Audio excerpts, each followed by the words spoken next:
అందరికీ నమస్కారం. ఇవాల్టి వీడియోలో నేనేం చెప్పబోతున్నానంటే కడప డిస్ట్రిక్ట్ మైలవరం మండలం కంబాల దిన్నలో జరిగిన ఒక సంఘటన గురించి చెప్పబోతున్నాను. ఒక 3 సంవత్సరాల పాపని 26 ఏళ్ల మృగం అత్యాచారం చేసి చంపేసింది. ఆ పాప ఇలాంటి ఒక పరిస్థితుల్లో ఉండింది. రేప్ చేసిందే కాకుండా కొట్టి మరీ చంపేసి ముళ్ళ కంపల్లో పడేశాడు. ఇండియన్స్గా మనం ఏం మెసేజ్ ఇస్తున్నాం?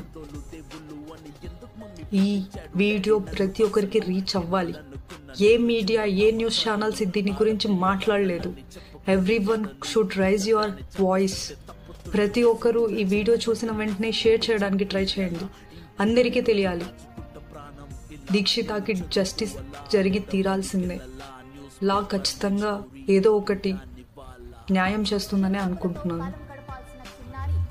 పక్కాగా పాపకి న్యాయం జరిగేలాగా చూడండి.